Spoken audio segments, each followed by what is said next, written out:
like fireworks. Thought nothing could break us, but oh how we got burned.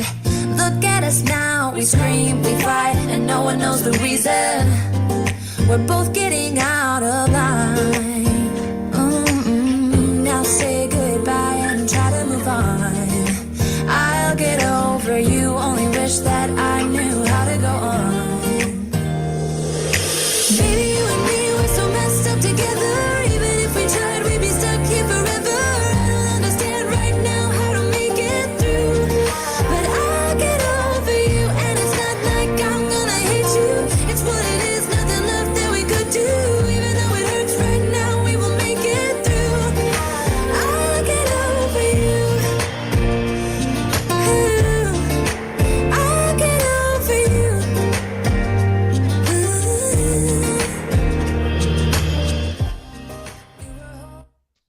Assalamualaikum dan selamat pagi.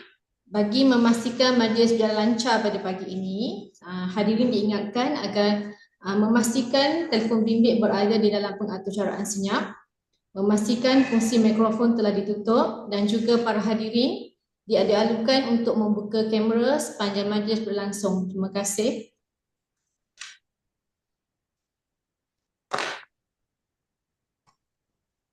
But I'll get over you, and it's not like I'm gonna hate you. It's what it is, nothing left that we could do. Even though it hurts right now, we will make it through. I'll get over you. I'll get over you. Oh, I'll get over you.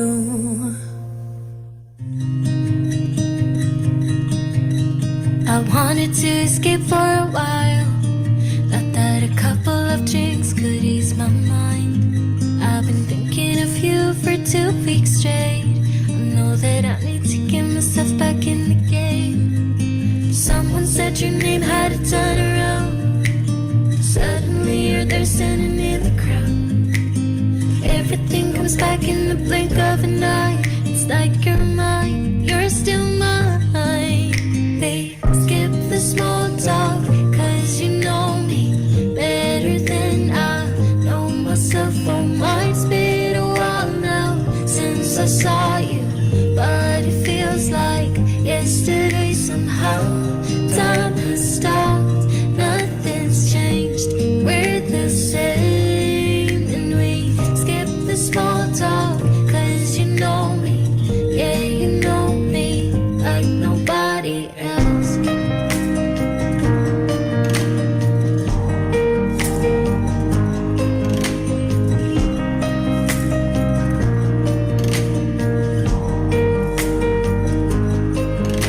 I wanted to escape for a while.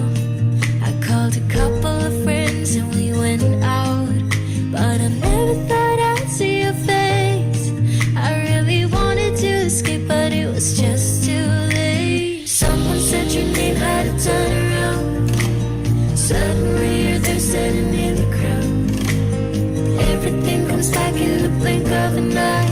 It's like you're mine, you're still mine. We skip the small talk, cause you know me better than I know myself. Oh my, it's been a while now since I saw you, but it feels like yesterday somehow. Time has stopped, nothing's changed, we're the same. And we skip the small talk, cause you know me, yeah you know me like nobody else. Skip the small talk.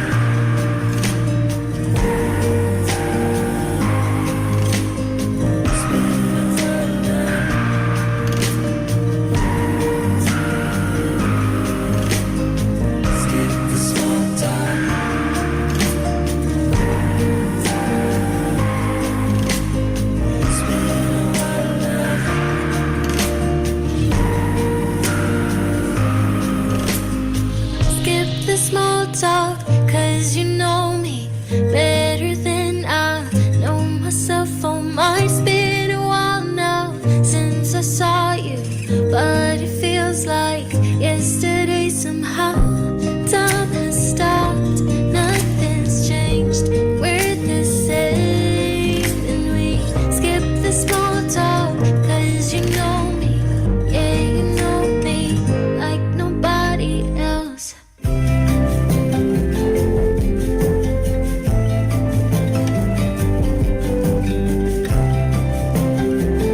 steady. Don't go too far now.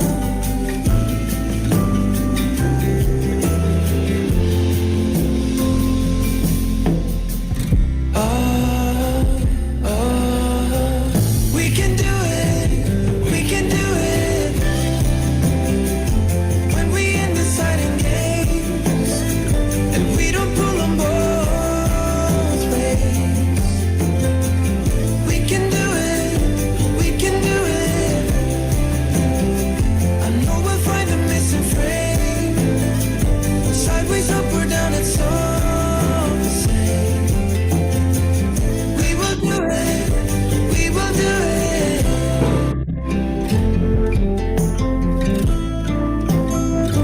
We will do it.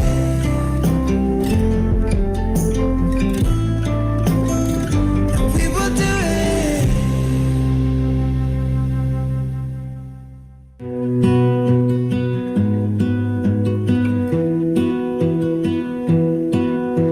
I lose my breath whenever I see you. You stole my heart, what is it that you do? My life was great till you added colors. Selamat pagi semua. Sebelum memulakan acara pada pagi ini, saya mohon semua hadirin untuk bersama-sama menyanyikan lagu Negaraku dan Varsity Kita. Dipersilakan.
Assalamualaikum warahmatullahi wabarakatuh dan salam sejahtera. Saya Rogaya Abu Hassan, Pegawai Sains di Pusat Kajian Diagnostik Terapeutik dan Penyiasatan dan juga Program Sains Forensik selaku juruacara pada hari ini. Yang berusaha Profesor Madya Dr. Akmal Sabarudin, Timbalan Dekan Prasiswazah mewakili Dekan Fakulti Sains Kesihatan Universiti Kebangsaan Malaysia. Yang berusaha Encik Teo Chi Hao, Pegawai Sains Bahagian Pemeriksaan Dokumen Pusat Analisis Sains Forensik Jabatan Kimia Malaysia, alumni tersohor Program Sains Forensik graduan tahun 2012. Yang berbahagia Timbalan Dekan Fakulti Sains Kesihatan. Yang berusaha Penyelaras Alumni Fakulti Sains Kesihatan Dr. Siti Fatihah Masri, para pensyarah serta hadirin yang dikasihi sekalian. Terima kasih kepada semua hadirin di atas kesedia semua untuk bersama-sama memeriahkan program Inspirasi Alumni Fakulti Sains Kesihatan UKM pada pagi yang penuh bermakna ini. Bagi memberkati majlis kita pada pagi ini, dengan segala hormatnya, dipersilakan Encik Ahmad Shibli Abu Samah untuk memimpin bacaan doa. Dipersilakan. Al-Fatihah.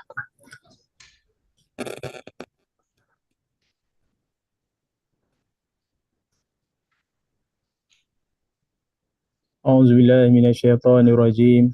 Bismillahirrahmanirrahim. Alhamdulillahi rabbil alamin. Wassalatu wassalamu ala ashrafil anbiya'i wal mursalin wa ala alihi wa ashabihi ajma'in. Ya Karim, Ya Wadud, sesungguhnya kami berhimpun pada hari ini bagi menyatakan kesyukuran di atas kurniaan-Mu yang tidak ternilai. Jadikanlah kami hamba-hamba-Mu yang sentiasa bersyukur, sama ada nikmat yang sedikit, lebih-lebih lagi nikmat yang melimpah ruah kepada kami.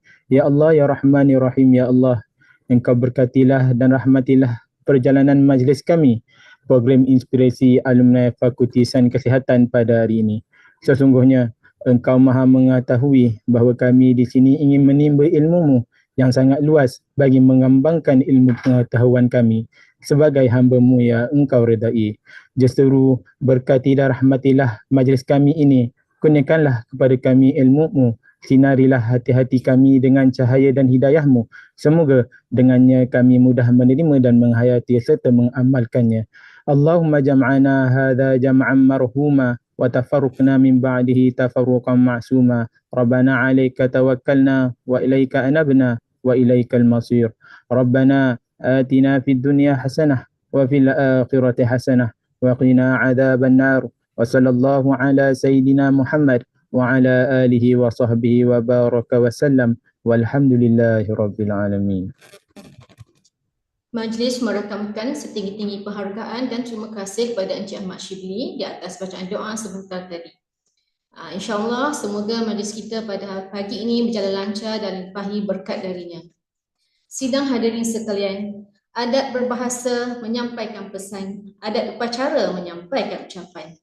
Memulakan acara, majlis dengan ini menjemput dan mempersilakan Yang Berusaha Profesor Madya Dr. Akmal Sabarudin, Timbalan Dekan Prasiswazah Fakulti Sains Kesihatan Universiti Kebangsaan Malaysia untuk menyampaikan ucapan. Dengan segala hormatnya dipersilakan.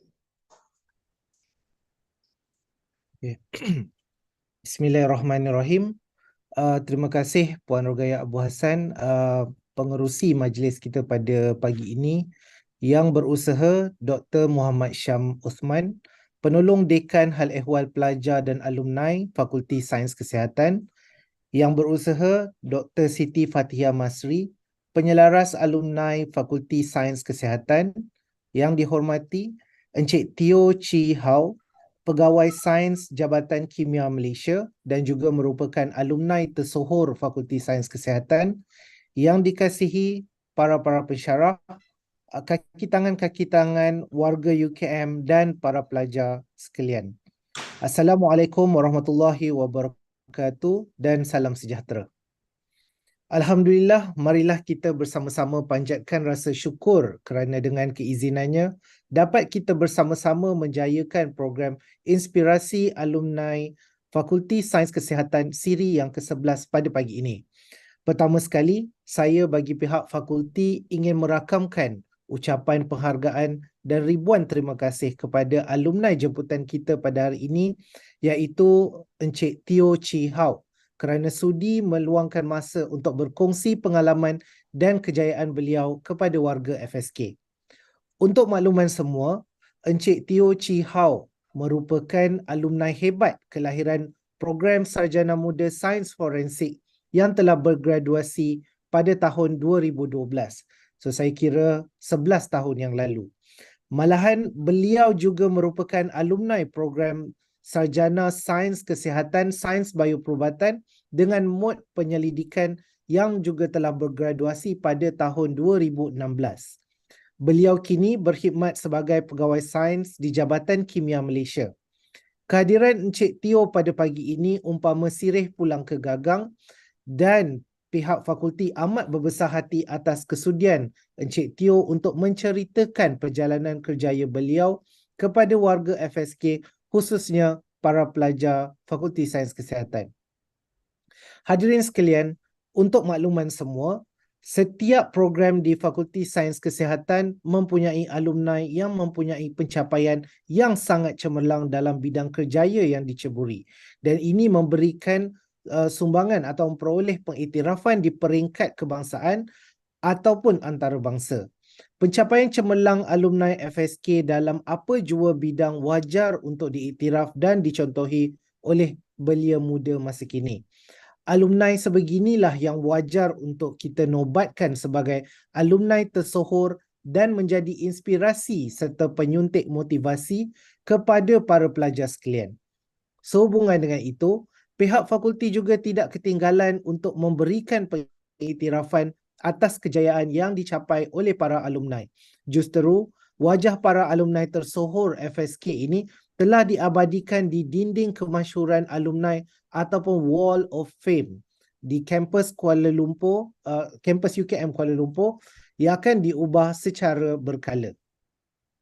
Hadirin sekalian, sejak pertama kali program ini dijalankan pada penghujung tahun 2018, didapati perkongsian yang disampaikan oleh alumni tersohor mempunyai banyak maklumat bermanfaat kepada warga FSK, khususnya kepada para pelajar. Para alumni juga telah melalui fasa yang sama seperti yang sedang dilalui oleh anda semua, iaitu sebagai pelajar pada ketika ini.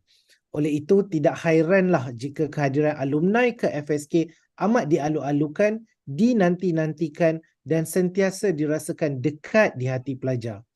Kerana itu jugalah maka perkongsian onak ranjau yang telah dilalui oleh alumni berkesan untuk memberikan inspirasi kepada para pelajar, khususnya dalam mengejar kejayaan sebagaimana yang telah dicapai oleh alumni-alumni hebat Fakulti Sains Kesihatan.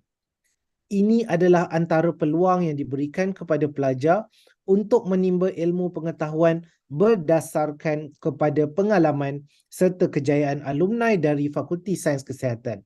Secara tidak langsung, kerjasama yang lebih utuh antara pihak fakulti dan alumni dapat dijalinkan, dan tentunya kerjasama yang erat antara alumni dan fakulti akan memberikan impak positif yang lebih besar kepada pelajar, fakulti dan juga universiti.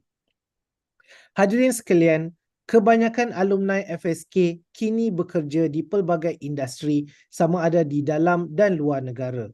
Justeru, jaringan atau networking yang strategik dan sistematik boleh diwujudkan bagi membolehkan para alumni membantu meningkatkan daya saing universiti ini dalam pelbagai lapangan secara lebih berkesan.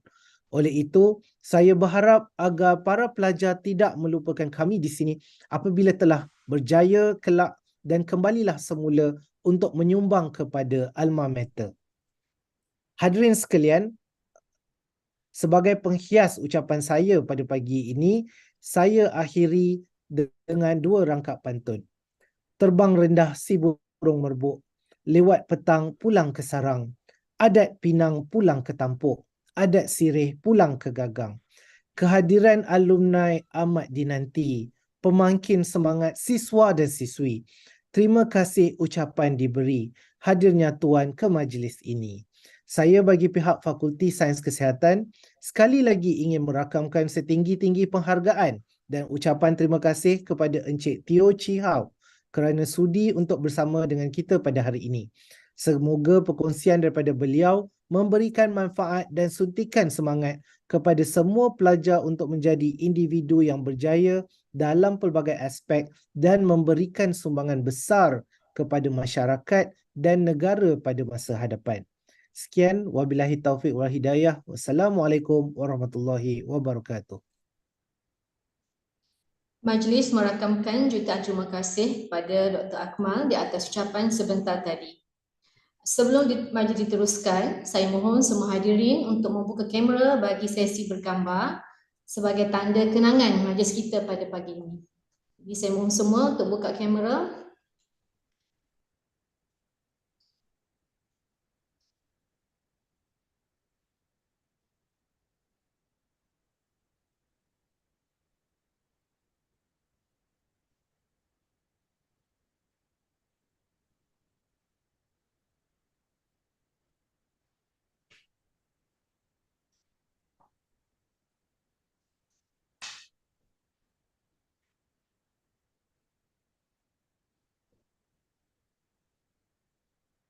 Okey, buka kamera. Ada lagi ke buka kamera ni?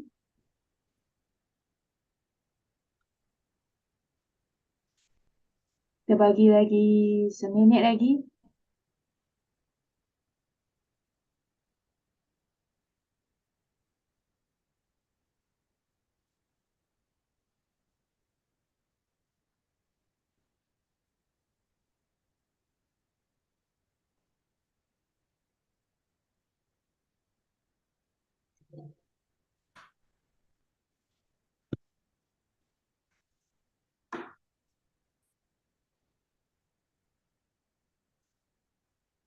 Wah, ada yang bergrup video Dengar beramai-ramai. Okey. Saya rasa macam dah tak ada nak buka kamera dah. Okey. Diba. Boleh tak ke... Alah, dia dah hilang dah yang grup-grup tadi.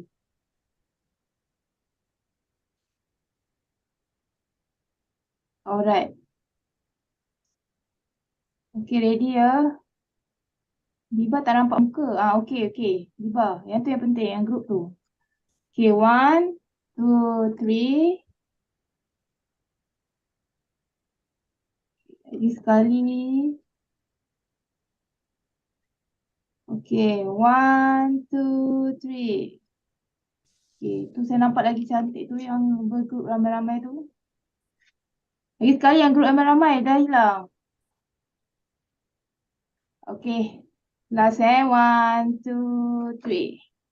Okay, thank you everybody. Okay, terima kasih Cik Faiza.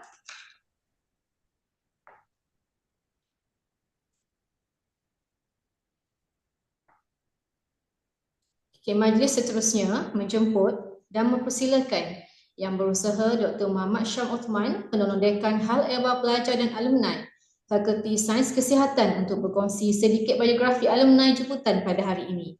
Majlis dengan segala hormatnya mempersilakan. Teo Chi Hao.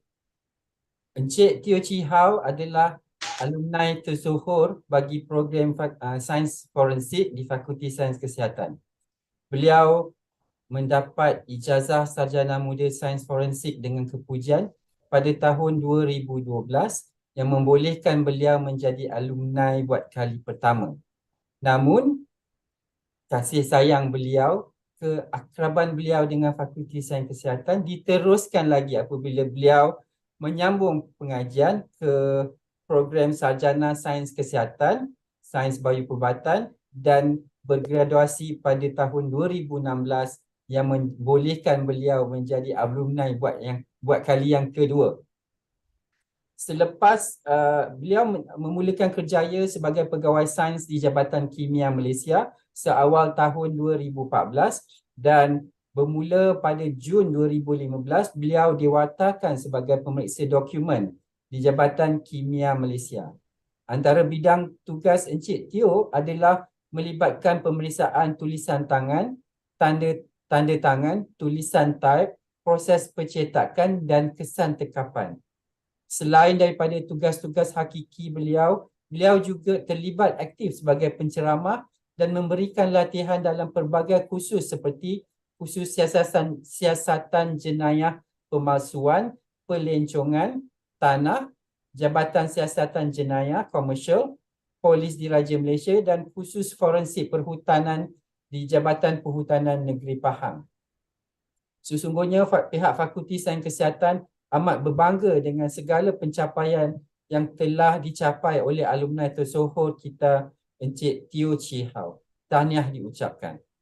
Hadirin sekalian, tanpa melengahkan masa, saya dengan berbesar hatinya menjemput Encik Teo Chee Hao, alumni tersohor dari program Sains Forensik dan juga Sains Bioperubatan untuk memulakan perkongsian beliau. Sekian, terima kasih.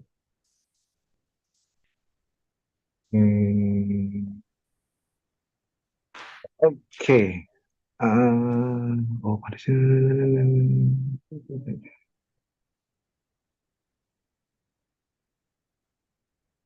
Kita share screen dulu.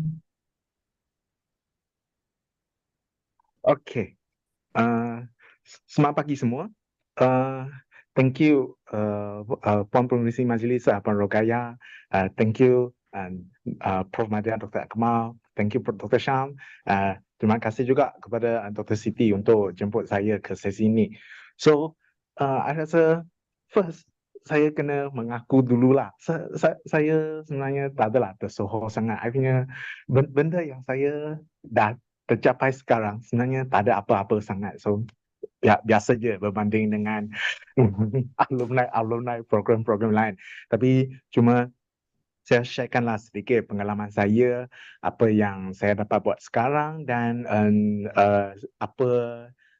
kalau macam adik-adik semua, pelajar semua, kalau you ada apa yang nak tanya ke apa ke, so boleh je masukkan soalan dalam group chat. Lepas tu saya cuba jawab sebab 2 jam ni, so sebenarnya I tak sure apa yang saya boleh cakap dalam masa 2 jam ni. I rasa mungkin kalau macam you banyak soalan, you nak tak faham ke atau you curious ke apa yang kerja saya buat, dan apa kalau you curious ke tentang macam perkhidmatan awam, kerajaan berkhidmat sebagai penjawat awam, then you boleh tanyalah, so I cuba jawab apa yang boleh.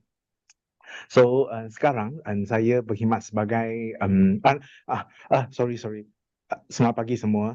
Salam sejahtera, Malaysia Madani. Saya Teo dari Jabatan Kimia Malaysia. So sekarang saya berkhidmat sebagai pegawai sains yang diwakilkan sebagai pemeriksa dokumen di Jabatan Kimia Malaysia, Ibu Pejabat Petaling Jaya Selangor. So I rasa mungkin para pelajar tak familiar sangat dengan program Sains Forensik kot. As I know, sekarang program Sains Forensik dia fully dekat kampus Bangi. Tapi Fakulti Sains Kesihatan masih kat kampus KL. Oh, rindu saya dah lama saya tak pergi kampus KL. I masih ingat selalu saya sesat dalam koridor-koridor belakang-belakang tu. So untuk sharing session pagi ni, I bagi kepada 5 bahagian: introduction, job scope, lepas tu I intro sedikit tentang Jabatan Kimia Malaysia, apa government servant sebenarnya, lepas tu I berilah sedikit nasihat tentang how to be a good, not just in government servant but also and this I believe this value apply to all of us whenever you are.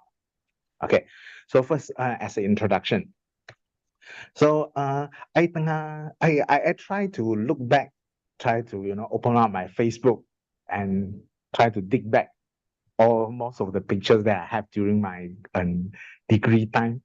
So during my degree time, I think the most memorable part is the part when I joined the musical theatre and I took part in the drama and all the song recording and things like that. This one is under Campus Bangi Pesta Tanglong. But I believe the same, most of the students in UCAM Campus KL, they are also invited to join that event actually. So at the same time, a few lah program macam Hari Keluarga dalam within program Science Forensic, we pernah buat.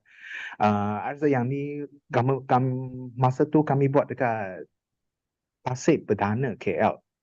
So during my degree time, most of the time my time is a very special time. Is my batch first year dekat campus KL. Campus KL duduk kat College Tun Sai Nasir.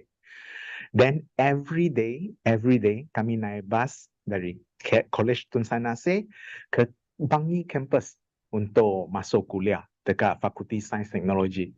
So every day naik bus pergi sana, lepas tu nak habis kuliah, naik bus balik KTSN, lepas tu tiap hari hadapilah jam sini, jam sana, hujan sini semua. Lepas tu second year dengan third year fully dekat campus Bangi. Lepas tu final year patah balik kat KL campus. I think only my batch was done being conducted that way.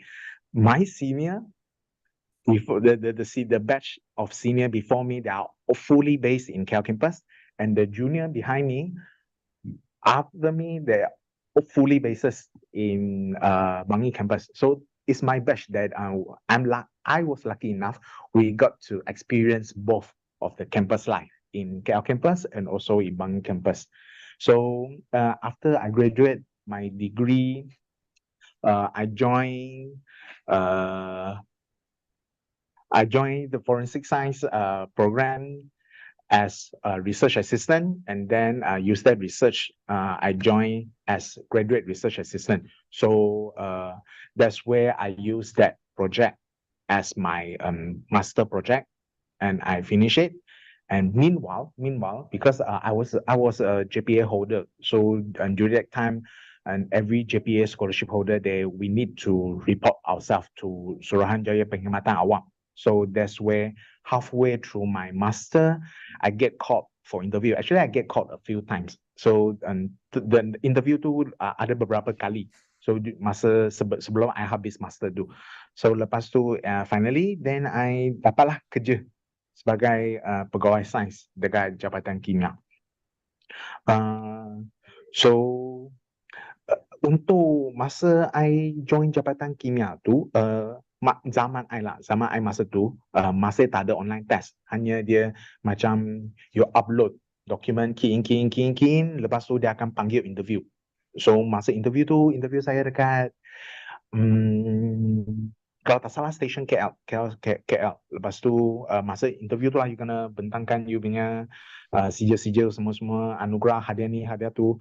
Lepas tu baru dah interview dah berjaya, baru dapat jawatan tu sebagai pegawai sains. So sebab masa I interview tu, jawatan tu adalah pegawai sains kurungan forensik.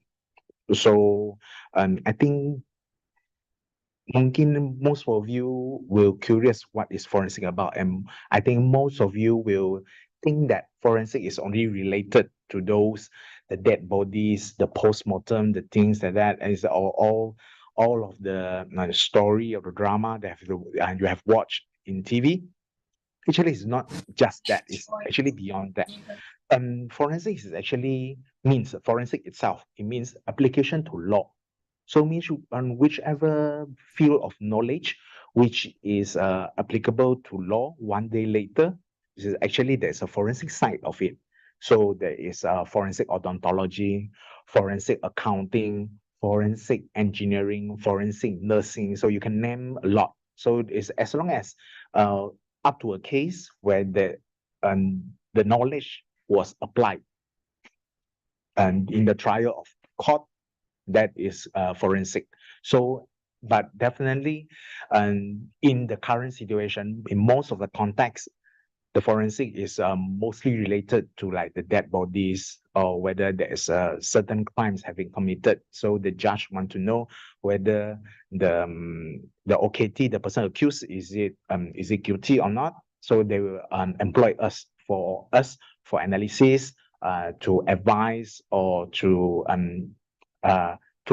prove at the court whether a person is guilty or otherwise. or to help to assist the court in reaching that judgment.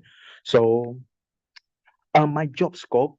So because I have two job scope. So first as a general scientific officer, and then my second job is a document examiner. I'll explain it later. So first, I think this apply to all.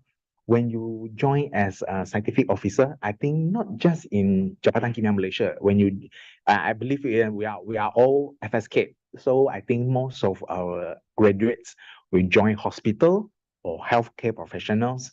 So no matter regardless in government body or in private hospital, private body, or any private research institute.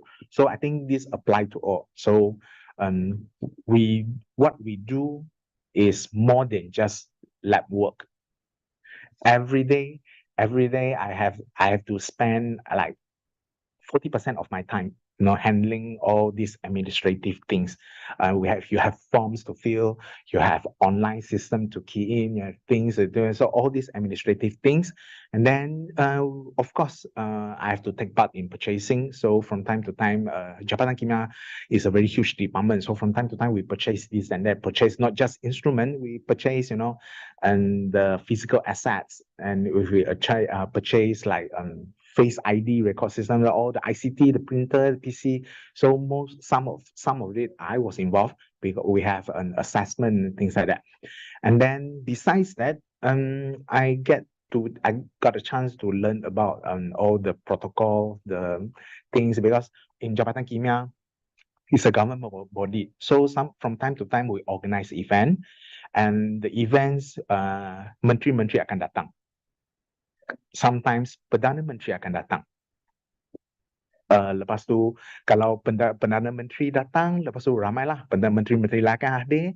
Lepas tu kalau duta-duta lain hadir. So that's why I got the chance to learn a few things about protocol, how to sambut, and how the susunan ketandanan, things like that. And then handling clients. So this is one of the most challenging part.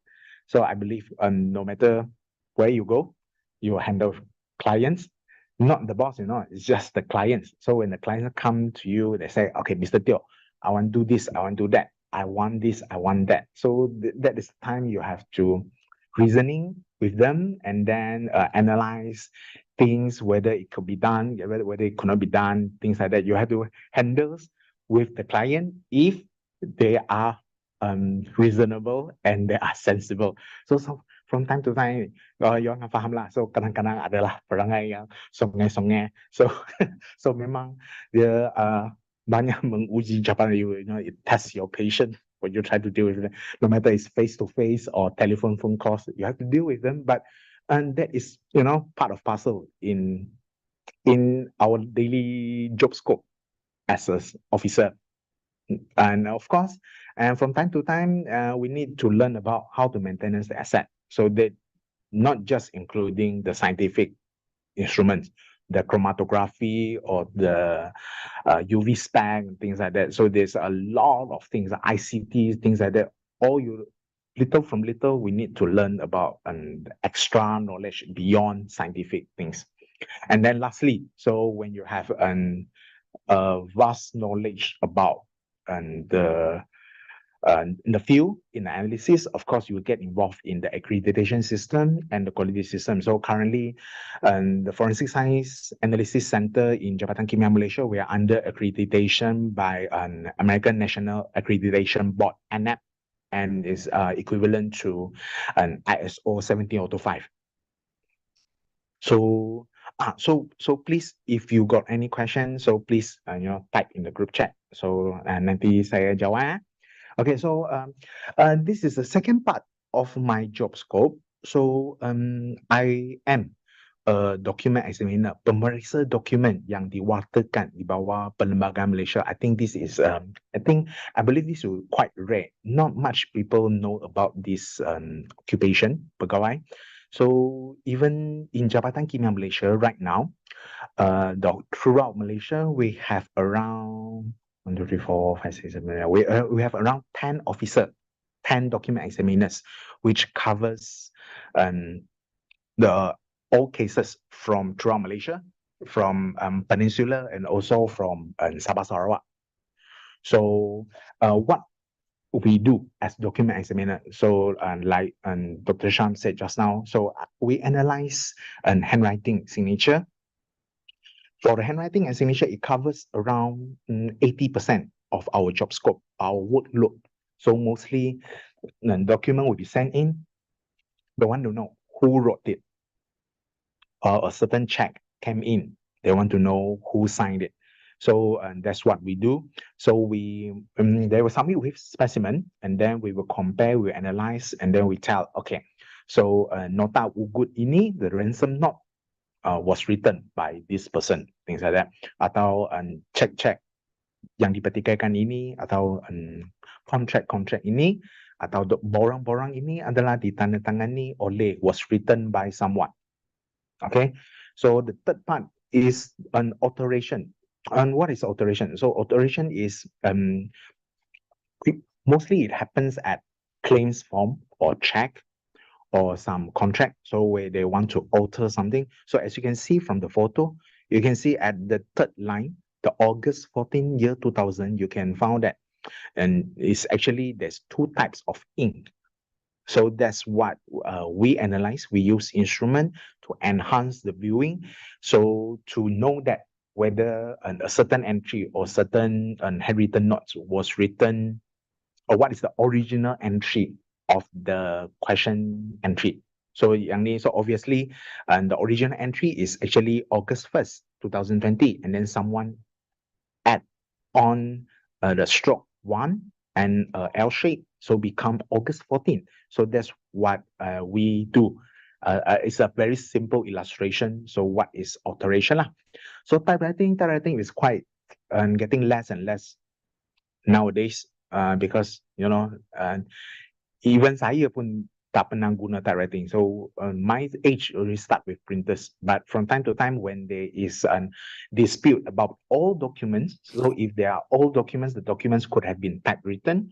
So when they send in for analysis, we will still need to do analysis on the typewriting. So it depends whether the typewritten document have been altered, or they could have been produced by the same typewriter or not. Okay, so the fifth one is printing process. Printing process is very common right now. It's getting more and more popular. So we have so many types of printer available in the market. So we need to determine the printing process, whether it could have been come from that certain brand of printer or otherwise. Indentation is quite interesting. Indentation is like, coba bayangkan, you ada satu buku. Ya, contohnya, you ada satu buku. So macam, okay, ya, tulis. You tulis something, lepas tu muka surat atas ni, lepas tu you koyak. So tinggal buku ni je. So macam mana nak tahu, tak nampak buku. Okay. So macam mana nak tahu buku ni dah pernah, apa yang pernah ditulis sebelum ni? What had been written on the previous pages. So we'll use that book, and then we do the indentation analysis. It will reveal what had been written before that, and before that pages. So that is what we call indentation lah. And then analysis of ink, analysis of paper is quite straightforward. So it's way to determine whether that certain document have been written by using that certain type of ink or using certain type of paper. So it is quite straightforward lah. So, the main job scope of me as a document examiner is to determine the authenticity of the documents. We have to do analysis, we compare, we check like security features and things like that. So to know whether that certain documents is authentic or not. So that is benda yang macam, okay, I determine that license ini adalah original. License tu adalah palsu. Macam road tax ini adalah original. Road tax tu adalah original. Road tax tu adalah palsu. Things like that lah. The second one is to ascertain the authorship of signature and writing. Like I said just now, so when there are documents being sent in, the disputed document, so we request specimen and then we do analysis and compare. So our analysis and compare mostly is through manual. So there is no digital or automated examination yet. So when you go through literature review, so of course from time to time, there are literatures that says that they have some automated procedure which have been tested and then could have reached the conclusion to know the authorship of the certain thing. But then that one is, if I personally, I would think that that is not up to the standard to be used in the real field yet. Because, you know, as a forensic scientist or as a forensic officer in Jabatan Kimia, so whatever the reports that we issued from us will be used in the court. And then at the court, you have to prove that the analysis you have done, the conclusion you have reached is beyond reason of doubt. So there is like, macam mana nak sahkan, contohnya, I use a very simple analogy. So contohnya, I cakap cek 100,000 ni adalah design oleh Encik Teo. So macam mana I nak proof tanda tangan ni, analisis ni adalah betul.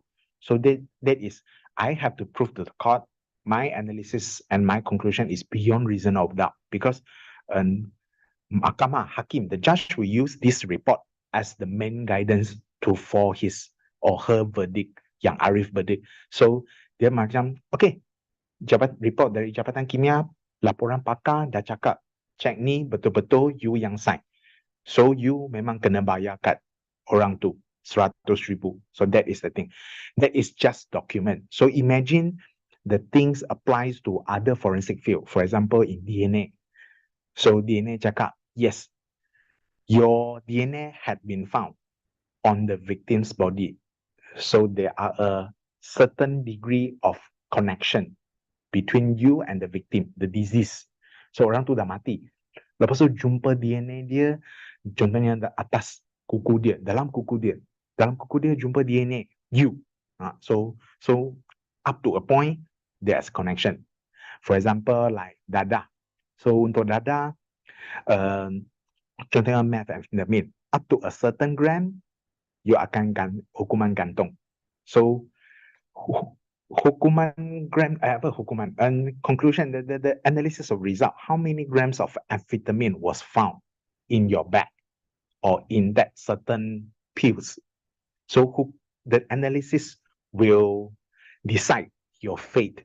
So sama ada you masuk penjara dengan sebat atau you hukuman gantung mati. So that is solely depends on laporan yang dikeluarkan dari Jabatan Kimia Malaysia. So that is how powerful and how powerful the laporan kimia from Jabatan Kimia Malaysia and our result is, and hence therefore we need to be very, very careful, and we need to be very, very, very sure about the result before we release the report. And then, so like I said, when we issue report, so definitely we need to go to court. So there are a lot of court in Malaysia, not just the criminal court and the civil court. So there are disciplinary board, there are pembicaraan pegawai pemerintah, there are a few types of court. There are mahkamah kanak-kanak, mahkamah perdagangan, things like that. So our reports will often be used at different courts, and then pergi different court, dia mesti ada benda etika yang we need to follow, we need to belajar. So tapi yang pergi court tu adalah memang yang sangat stress, sebab part ni yang betul. Yang selama ni yang you pernah tengok drama kata, wah, analisis tu, contohnya for example CSI. So dia dapat contohnya satu pasport. So dia akan cakap, dia masuk pasport, scan dalam sistem, lepas tu dia keluar, oh ini adalah nama siapa, Encik Teo mana, dia lepas tu dia last guna credit card mana, dia duduk mana, lepas tu semua benda-benda keluar. So okay lah, so semua benda tu adalah palsu. So tak mungkin ada sistem macam tu.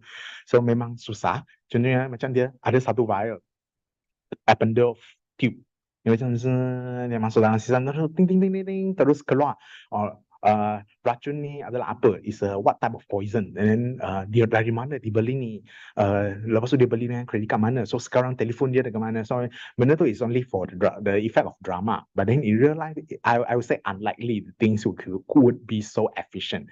But then one thing about the drama is true, which is the proceeding of the court. You know, how the lawyer grill you, how the lawyer question you in the court. That is real. That part is real. And then how macam mana peguam tu tanya soalan tu. It's a yes or no. Only yes or no. So benda tu actually often berlaku. Depends on budi bicara peguam tu dan also bergantung kepada budi bicara hakim. Tapi benda ni, if you ask me, saya tak takut untuk terima kes, tapi saya takut nak pergi mahkamah. Even until now, it's not that the analysis, no matter how hard the analysis is, we still can reach a conclusion, or we still can come up with a result or something. But then to go to the court as an expert witness, this is something which is quite unpredictable. You can never imagine what type of question the lawyer will attack. They will attack you on the analysis. They will attack you on the result. They could have attacked you on your academic background. They could have attacked you on your training, your experience, things like that. So that's why each time we go to the court, besok saya ada satu court dekat Shah Alam. So whenever we prepare ourselves to the court, we need to like very, very well prepared, buckle up, and we have to get ready all sorts of statistics we can gather in order to defend our report in the court, because it would have been pointless if you go to the court and then the lawyer attack you and then you can't answer. The judge couldn't make use of your report, and then definitely wasted lah. So that's what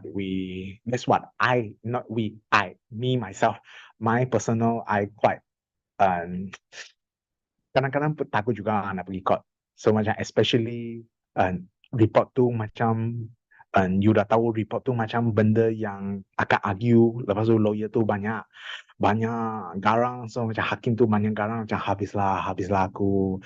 So lepas tu, tapi another thing is whenever which is bitter come with the sweet part of it. So sebab I dapat pergi mahkamah banyak-banyak tempat, itulah I dapat pergi lawat tempat-tempat yang atas nama. Macam yang tengok dengan gambar ni, I pernah sampai kat KK, Gunung Kinabalu, bukan Gunung Kinabalu, Kota Kinabalu, Sandakan. Lepas tu last week baru I pergi Sibu. So yang Sibu tu semua yang rumah panjang tu, itu hanya berlaku minggu lepas. Minggu lepas baru saya balik dari perbicaraan tentera dekat Sibu. So that is this how I say it is a very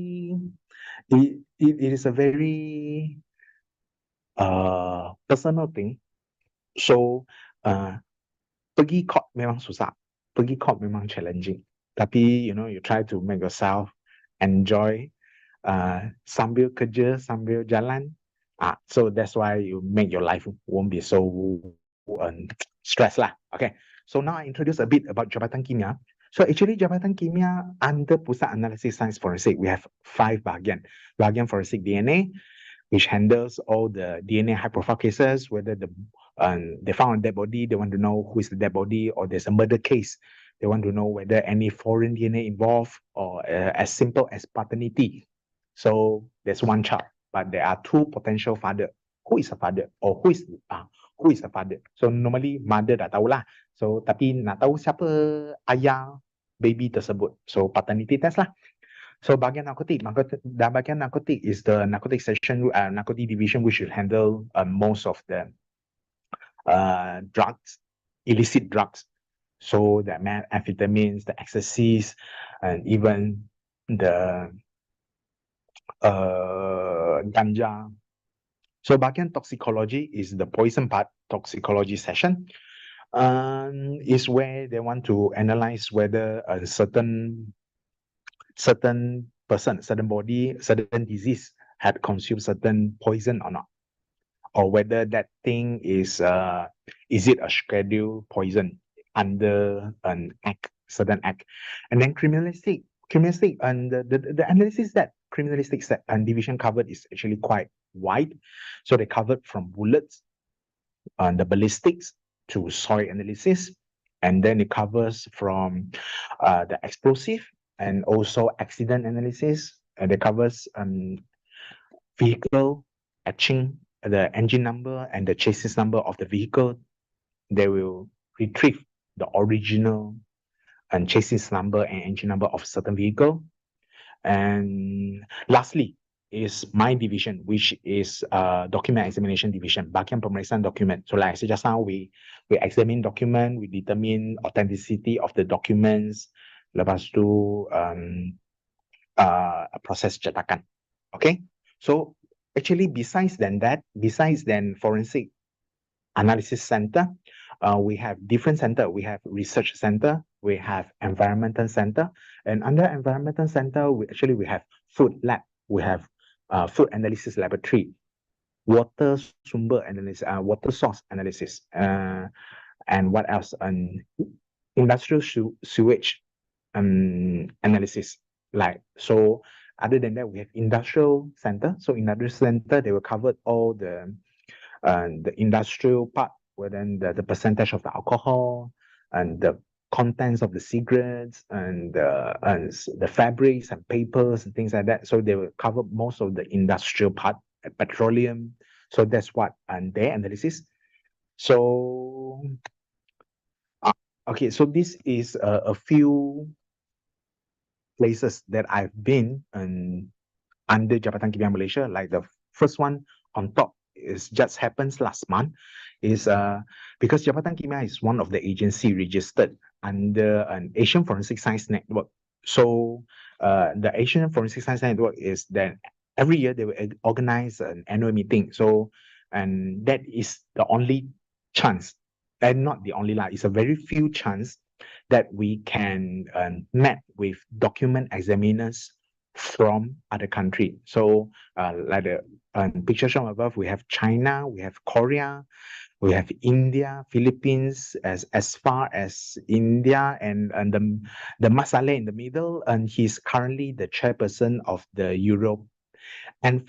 European Network Forensic Handwriting Expert Group. So he's currently the chairperson of it. He's from Poland, if not mistaken. He's from Poland. So that's what I had a presentation there. And then other than that, from time to time, we get to invited to join other conferences. Like the one below is the NAFSLE, which is organized by the police, PDRM Malaysia. And then from time to time, we have presentation here and there.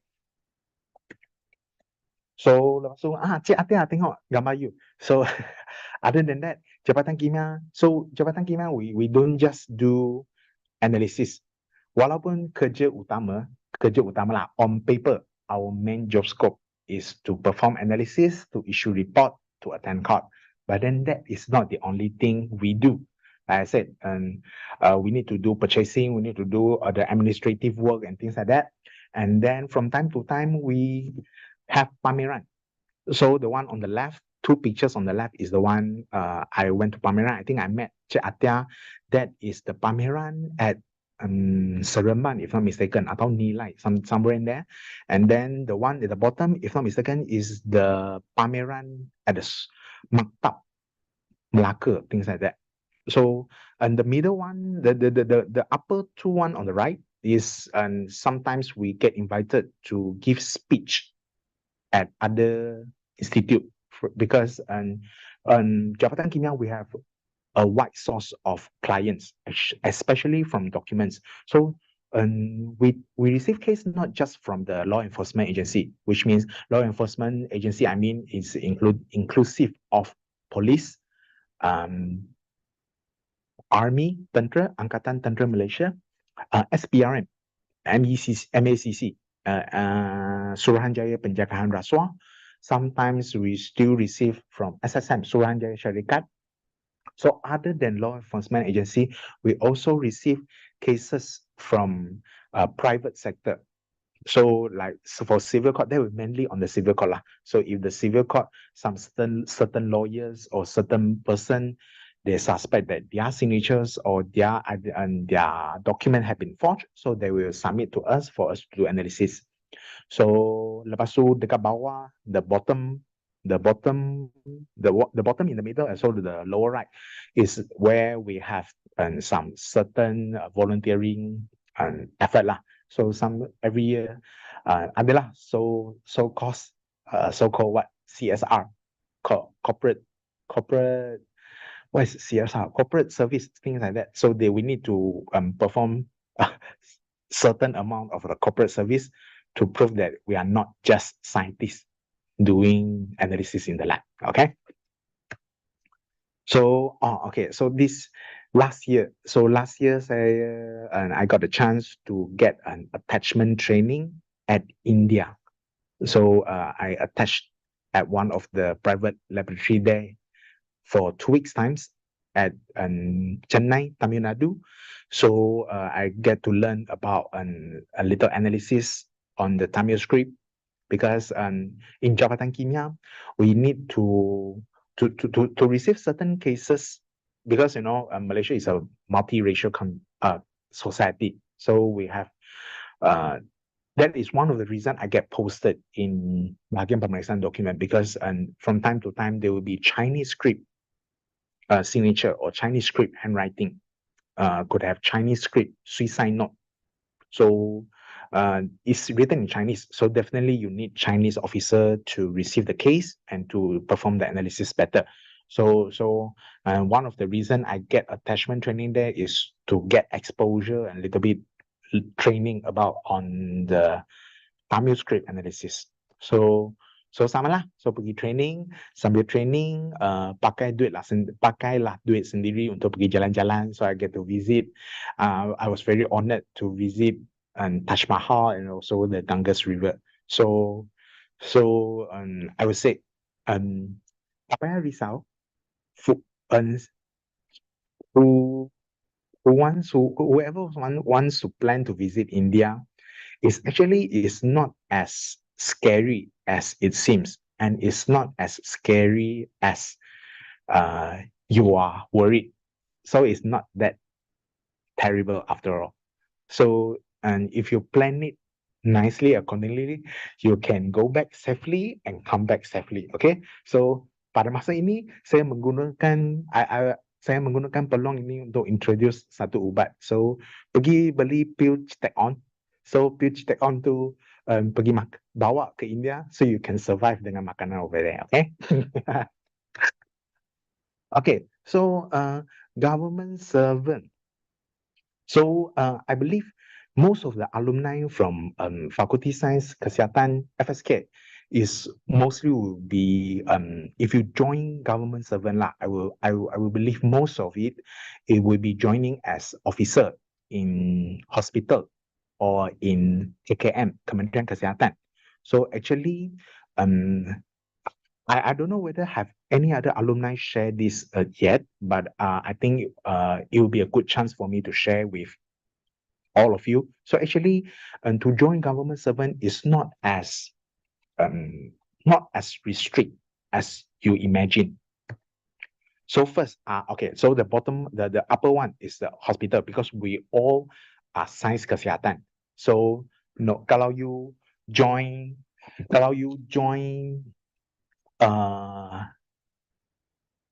badan kerajaan, so most of the time, I think 90% will be healthcare institute, will be hospital, or you get posted in Kementerian Kesihatan or some sort of institute which is related to healthcare. But then you don't forget. So actually, you can also join any other government agency. When you apply the job in Suruhanjaya Perkhidmatan Awam, SPA, so there's a list of the jawatan you can choose. So not just pegawai science, not just pegawai pharmacy. There's a lot of choices you can choose. And of course, then if you get the chance to join, for example, bomber, police, or SPRM, and then you can apply your knowledge and apply your expertise in your current job scope. Okay, you don't restrict yourself if you got the will atau kalau korang memang berminat nak join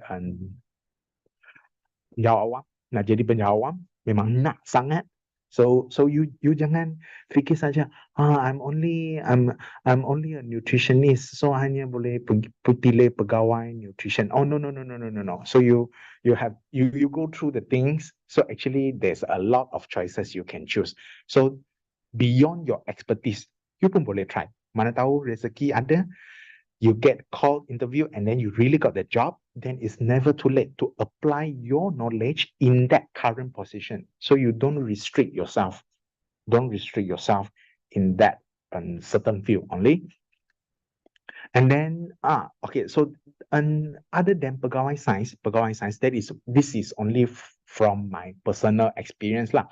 So during my batch, there are officers that become, because I am pegawai science, scientific officer. So other than that, we have, the government servant has research officer, pegawai penyelidik. So actually pegawai penyelidik, there are quite a few of institute they have this post, pegawai penyelidik, Q41. Yeah, we call them Q41 because they are named under the scheme of research Q. So Q41 and their gaji is better than me. Okay, so there's actually a lot of institute in Malaysia government body that has this posting as research officer. You can try to join that. And then contohnya, if you look at Institut Penyelidikan dan Kemajuan Pertanian, MARDI, you thought memang tak related kan? Tapi I can tell you, there's one of my senior in forensic science, alumni FSK, dia bekerja sebagai Q41 dekat sana. So sekarang dah Q44 kot. She served as a research officer at MARDI. And then during my batch of intake, there's another girl who transferred to Atomic Energy Licensing Board. So it's also a Q research officer position over there. And then lastly, if you already heard of pegawai takbir diplomatic, then it's good for you. Go and try for that if you're interested. Kalau you tak pernah dengar tentang pegawai takbir and diplomatic, so I boleh terangkan sikit. Pegawai takbir dan diplomatic is like, you try to imagine the administrative worker of Kerajaan Malaysia. And then this group of people, the pegawai takbir diplomatic, is the one that will become the duta-duta dekat luar negara. They will become the KSU dekat menteri atau even KSN. So Ketua Setiausaha Negara. So all Dato' Sri Tan Sri Zuki. So all this group of people, they actually come from a serve scheme, which is pegawai takbir and diplomatic. Okay, so this is what pegawai diplomatic lah. So okay, so before that,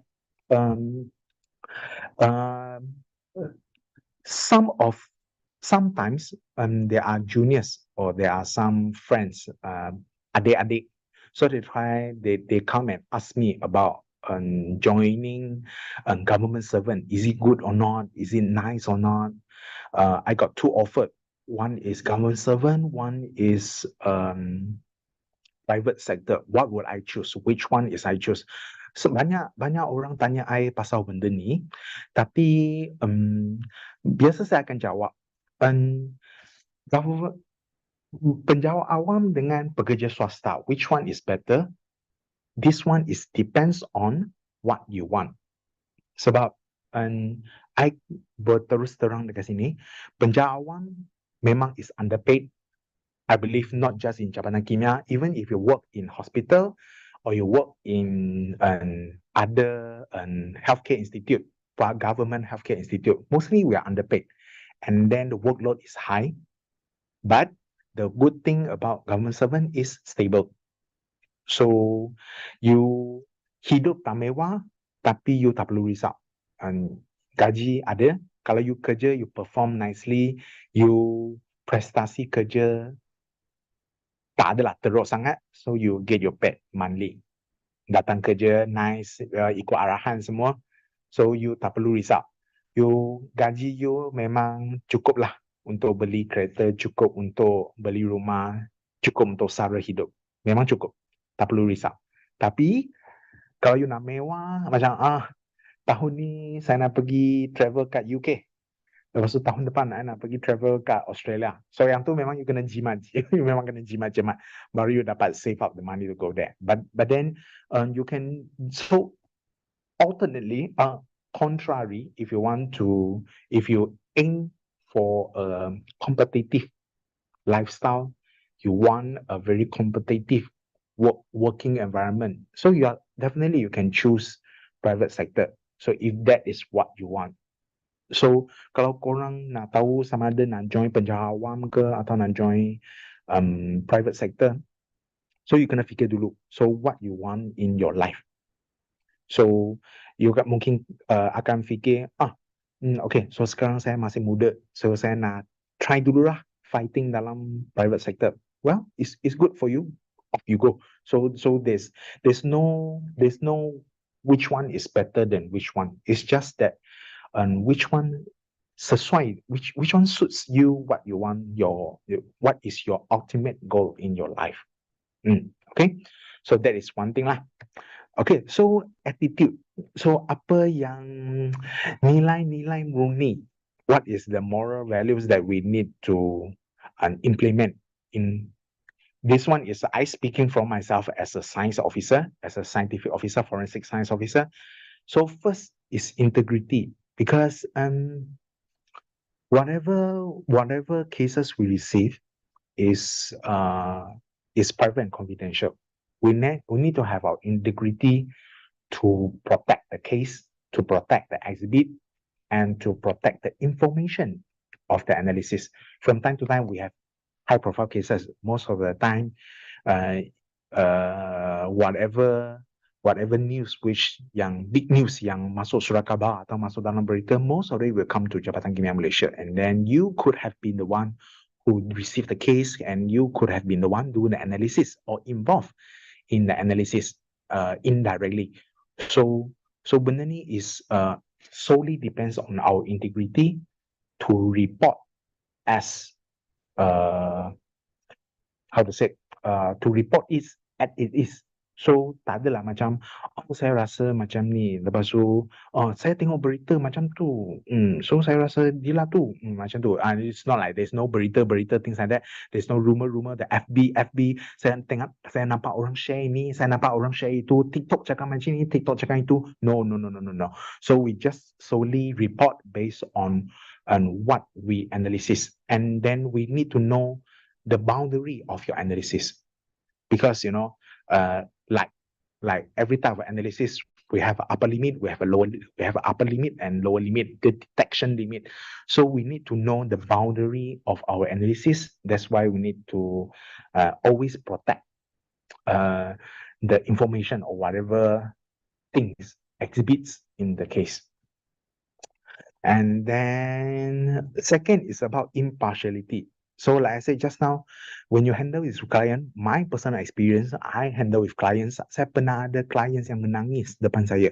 Macam merayu, dia macam begging. So this is really not my signature and things like that. So that's why you can layan them, tapi for the analysis part, we need to stay impartial. We can't just because your story, you already heard her side of story, and then you macam over dekat side tu, tak boleh. Because like I said just now, we have to prove our analysis in the court. So during trial, if the lawyer asks you a lot of questions, you cannot answer if you don't apply this impartiality correctly. So macam takkan you nak jawab. So sebab klien tu cakap bukan dia yang tulis, that's why report saya bukan dia yang tulis. Saya that will never be the case, and that will never work.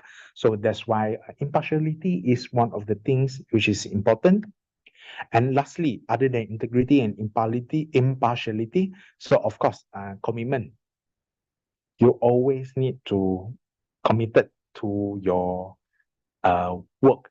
But I generally, I think this one doesn't apply to just forensic science officer in Jabatan Kimia. It applies to whatever officer you are and whatever company you are. May it be government servant or may it be private sector. I think these values apply to all of us throughout levels. So committed. I selalu kerja overtime, tapi memang memang tak ada OT lah. Jabatan kimia punya culture is dia kurang, dia pegawai tak dapat OT. So kerja-kerja OT ni memang is like sedekah, is free FOC. So we just why we OT is because we try to finish that certain job within certain timeline. So semua orang ni sebab nak kejar deadline. Sebab itulah kerja kena committed untuk buat kerja. So in whatever field. And then motivate. Motivation for me is quite important because sometimes life is full of up and downs. You bukan sentiasa, things will not always as you want it to be. There are things that sometimes you get failure, you fail in some certain things, we fail in certain projects, we couldn't complete the task perfectly. So that's why our spirit gets struck a little. So that's why it's always balanced. It's always important to motivate yourself, whether that is how to say, and to motivate yourself so that you keep your spirit up high. So it's because for me it's very important lah. So takkan you nak setiap hari kerja like sedihnya hari ni apa kerja, bosannya Monday blue, Tuesday blue, Wednesday blue macam tu. Lepas tu sampai kat Friday baru nak yes TGIF Friday macam tu. No. For me it's not a healthy attitude, and the spirit the career might not last long if you didn't implement certain level of motivate and spirit in it. Okay, that is for me. Okay, and then lastly is work-life balance. So no matter how committed you are, or matter how busy you are, please try to search for a balance between your work-life balance. So some, especially nowadays lah, so semua orang stress, mental stress, cepat-cepat, sikit-sikit marah-marah, depression, things like that. So our emotional part, our mind part, so is quite important for me. Is busy is kerja memang takkan habis, work will never finish. You OT sampai pukul 12 malam. Tak apalah. And last Sunday, the day before Deepavali, I just kerja OT sampai pukul 12 malam. So kerja sampai macam mana pun, please don't lose your balance in your work-life aspect. So because I believe most of you right now, student, budak-budak, you're masih single. So you still can imagine you have a lot of energy or things to fight in your career, to fight for your career. But then one day later, when most of you, I would say, I hope all of you will get married, and then you have kids, you have children. That's where you really need to find the balance between your work and also your family, because the family is a very important part in life. So life is not just about work. So there's a certain part of it is self, family, things like that. So from my personal experience, most of the cases I've seen, they have burst emotionally. So mostly it's either the stress from work or either stress from family or their own personal life. So all these two is because they lost the balance between them. So there is one thing I will hope all of you is a very 20% advice. 20% nasihat, 20% advice from me, and also a gentle reminder for myself. So we need to work-life balance lah, work-life balance. So I think basically that's it from my presentation. And I think, oh my God, it's only just 1 hour time. So let's see if any of you have any question. Okay, I would like to know if I want to be involved in the analysis on the dead body, what does the job call? Since the operation of the body is only for doctors, I would like to be the one that besides the doctor. Okay, that is pegawai sains di hospital. So that is also pegawai sains. Okay, because in Malaysia, doktor yang menjalankan bedah siasat, the autopsy. So the doctor who perform autopsy must be a gazetted doctor. Please correct me if I'm wrong, because although I'm from forensic science background, but I'm no longer in the hospital, the Institute Perubatan Forensik Negara, IPFN. So I'm no longer in the IPFN. I've never joined IPFN before. And then I'm not sure whether is it still the same, but as I know, all the doctor who perform autopsy needs to be a gazetted autopsy doctor. So orang yang assist dia dekat tepi tu adalah pegawai sains lah, pegawai sains forensik. Tapi dia pegawai sains forensik di hospital. So pegawai sains forensik is not just only in hospital, not just only in Jabatan Kimia Malaysia. So pegawai sains forensik, as I know, also wujud in Pejabat Pertanian, Kementerian Pertanian. They have their officer also need to have pegawai sains forensik, a bomber, because in bomber we have fire investigation. So for example, arson case, you need to know whether ada orang arson.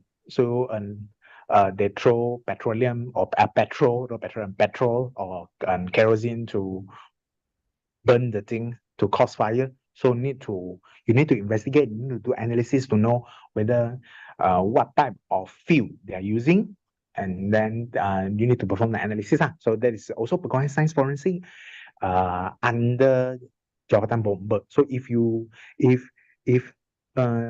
Nazira, if you want to join to be the one pegawai sains forensik yang tolong doktor dalam bedah siasat autopsi.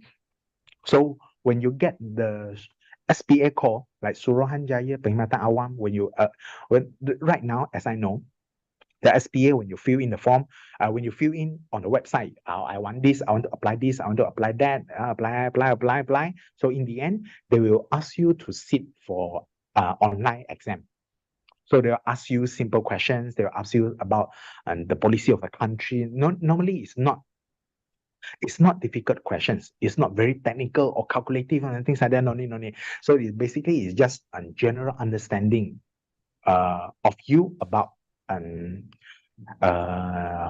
Malaysia government, the policy, and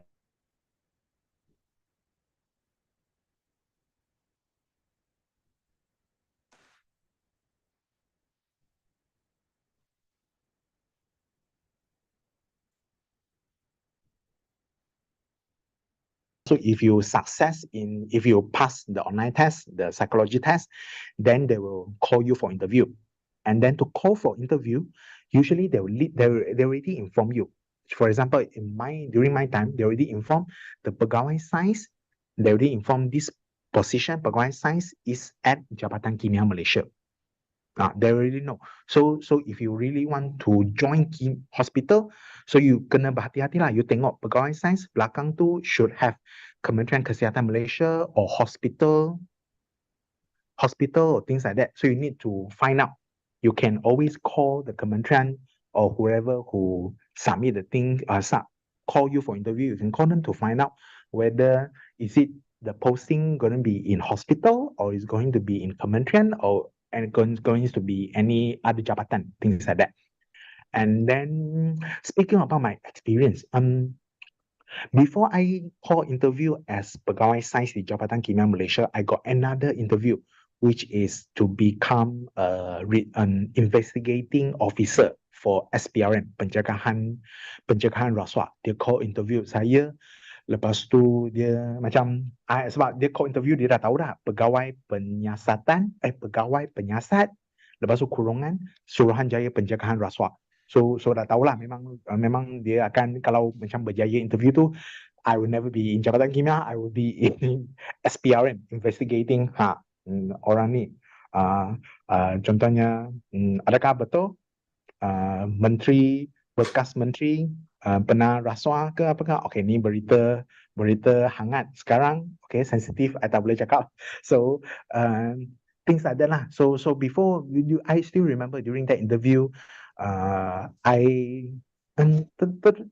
it's like interview, normal interview. You jangan another thing is you jangan sebab that is not the position you want, or just because that is not the position that you aim, so you don't go to interview. Because the thing about interview is good. You can gain experience from it. Even though you memang tak nak kerja tu, even though you memang tak berminat, you memang tahu takkan dapat. Tapi pergi je. You know, we gain experience. You will know what the interviewer will ask. During my time, there are two interviewers. One is and the pegawai from SPA. They will ask about the general things lah, and the problem solving skill and the understanding about Malaysia government policy. And another one, the technical part, will be interviewed by the officer in that jabatan. So for example, during my time, there's a Dato from SPA, Dato Po, if I'm not mistaken, a girl, a woman, and then the technical officer who interviewed me is Tuan Shari, which is currently our Deputy Director General of Jabatan Kimia Malaysia. So they were asked a lot.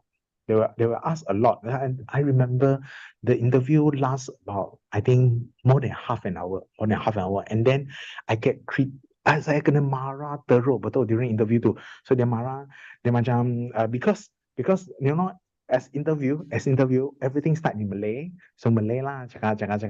Okay, saya berpendapat bahawa everything in Malay. So when the technical part came in, so there's a lot of technical terms.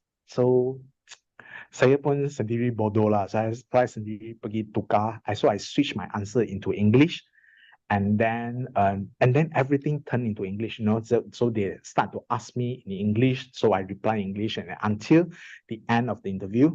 So until the comment part, you know what the Dato from SPA said? She said, Encik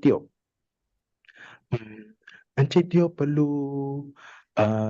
mengasah Encik Teo punya bahasa, sebab bahasa Melayu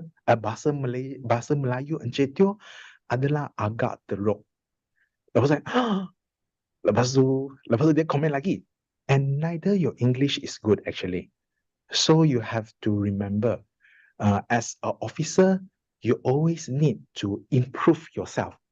You already graduate, doesn't mean that your learning level will start here. You always need to improve yourself.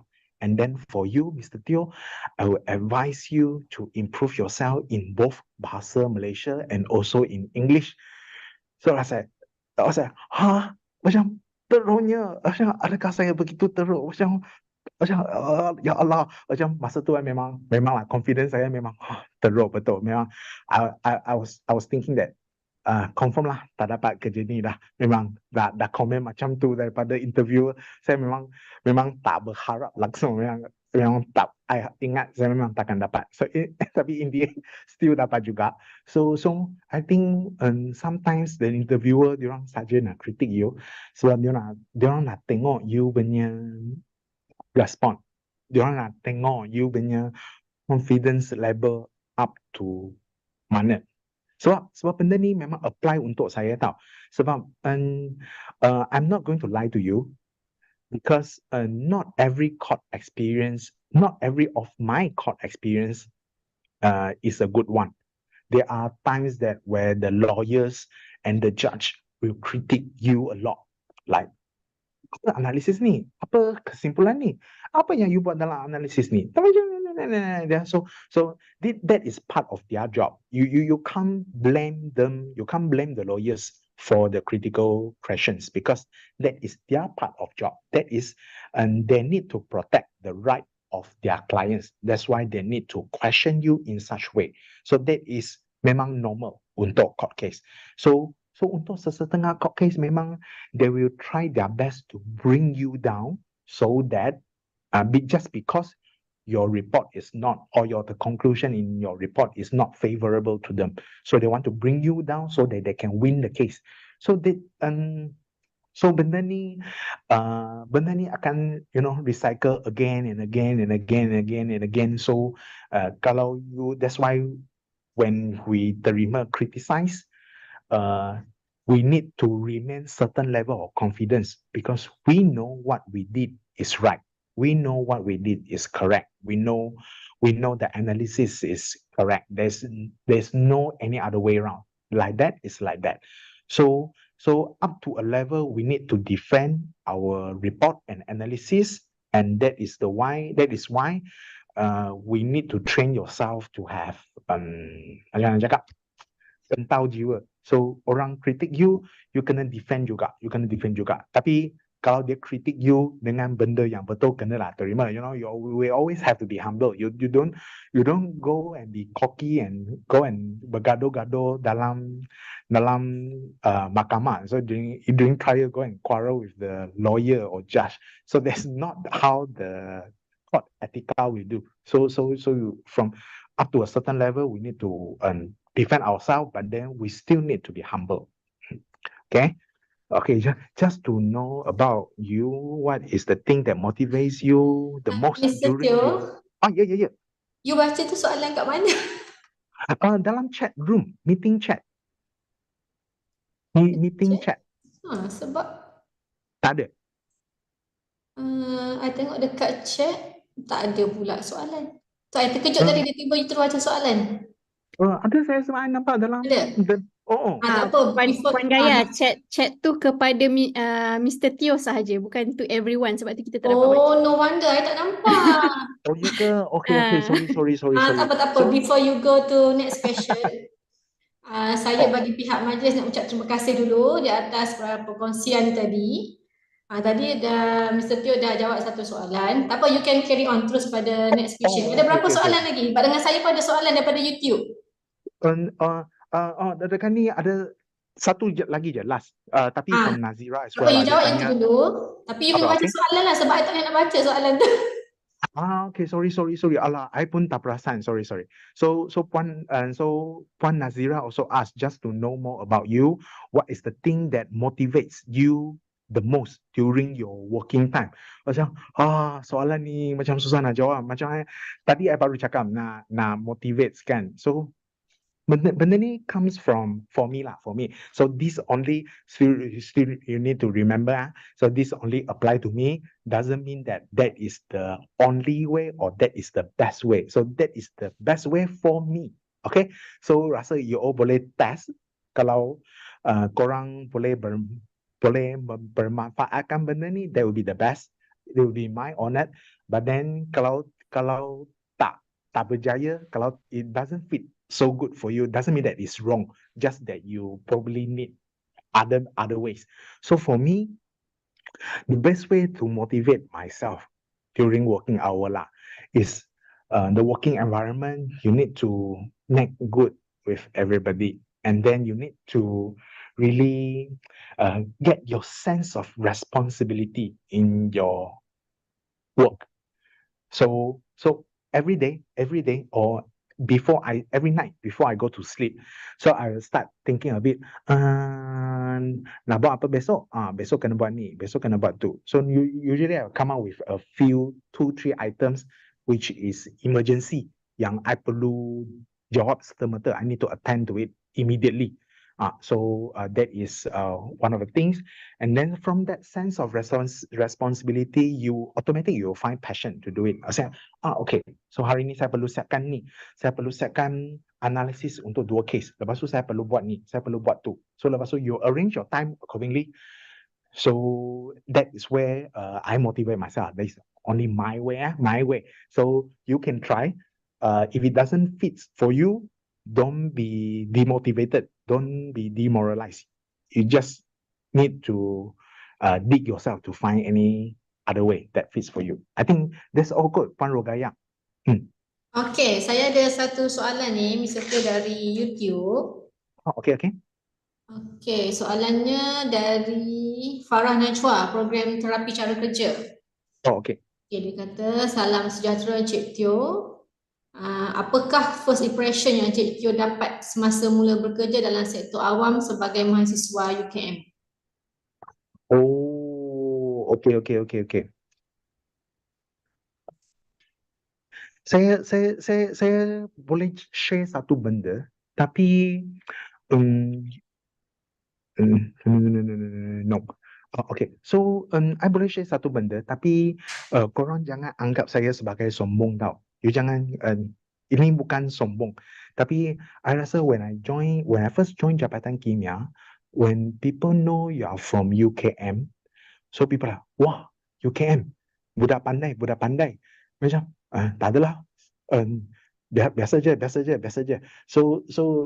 I think because UKM, we are a very long established university. So I think the way the society or the company look up to us, how they judge us is when you carry the title of UKM alumni, you already has some values in it. So dia macam, budak UKM ni, macam ni mesti tahu. Tapi another thing is, I think that go back to you. When during your degree time, we learn more than just technical knowledge. You learn about all the analysis, all the biomechanism things and that. But at the same time, we still need to gain some soft skill in no matter in problem handling or macam mana masa you deal dengan lecturer, macam mana you deal dengan kawan-kawan you, macam mana you deal dengan group members. Sebab biasa jangan tipu lah. Saya tahu group member tu memang semua orang contribute ke? I don't think so. Mesti ada seorang dua yang macam kurang sedikit. So we all memang kena group up. Lepas tu to bring the group project together. So benda tu is like those soft skill yang we all kena along the way we need to pick it up. It's not just saya belajar pasal forensik. So saya belajar pasal okay lah, cara macam mana orang mati, lepas tu apa simptom ni, apa simptom tu. Saya belajar pasal farmakologi, ubat ni boleh makan, ubat tu tak boleh makan. Saya belajar pasal ni. No. It's not just technical knowledge, but it's all those the soft skill that will get you technical knowledge. That I've saw a post before. Is the technical knowledge will get you the job, but it's the soft skill knowledge that will get you improve. You get what I mean? So you memang kalau you macam technical part, analysis, physiology, pathology, memang semua, anatomi memang semua hebat, memang semua you boleh hafal, memang semua benda dalam fingertip you. Macam cakap pasal benda ni you tak tahu, benda anatomi semua you dah tahu. That is the technical knowledge, but it's a soft skill knowledge yang you perlu belajar juga masa your degree time. So it's the soft skill knowledge that will help you to communicate with people. And then that's what I think lah, from what I first joined Jabatan Kimia. So people look at, UKM, so you kenal tak prof ni? Ya betul, saya kenal prof tu. Dia pernah ajar, ya dulu kuliah dia sangat best. Tapi exam dia ya Allah susahnya gila macam tu. Things like that lah. So when we carry the title of UKM alumni, when you go out there, I think people will have certain level of expectation on you, on us. So that is why we always need to improve ourselves. Even me myself, I always need to improve myself because learning is a never-ending process. So we need to really find a way to always keep ourselves improved in no matter what way. Hmm. I think that's my answer. Have I answered that question? I think so. Rasa kot. Okay, Rasa tak alright, tersilap. alright. Okay, thanks. Okay, another question from juga from YouTube daripada Nasmik Hafa. Okay, he asking, dia tanya, what pill did you eat at the India? And then another question, dia tanya, pernah handle kes rasuah tak sebelum ni? Okay, untuk ubat yang saya makan dekat India masa tu, saya pergi masa tahun lepas, bulan Jun dengan bulan Julai. I went there about 3 weeks. 2 weeks time is for the training course, and then 1 week time is the time I travel myself lah, and travel to Taj Mahal and Varanasi. So at the Chennai Tamil Nadu part, the hygiene is still okay, not that bad as it rumors in the news. It's still okay.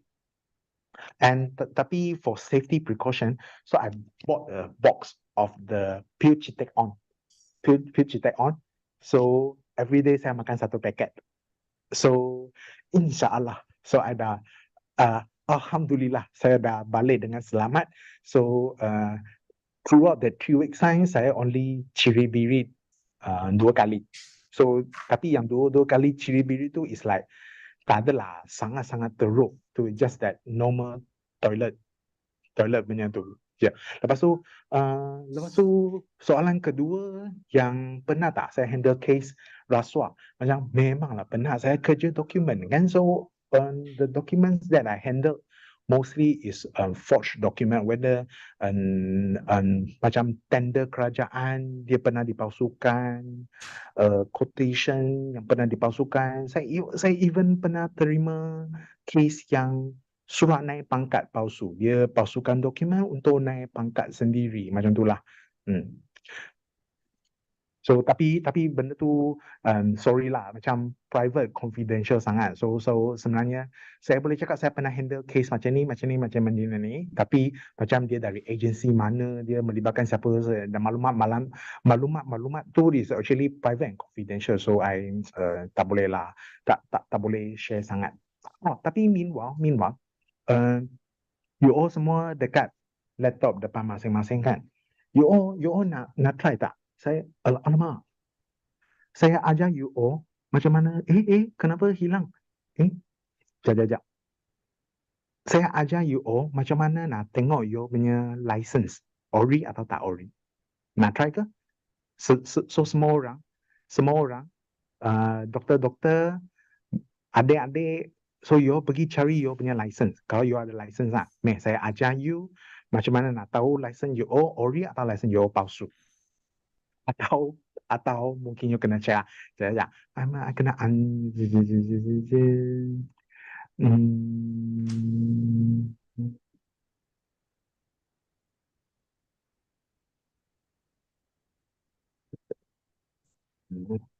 saya perlu amblekan air punya tu.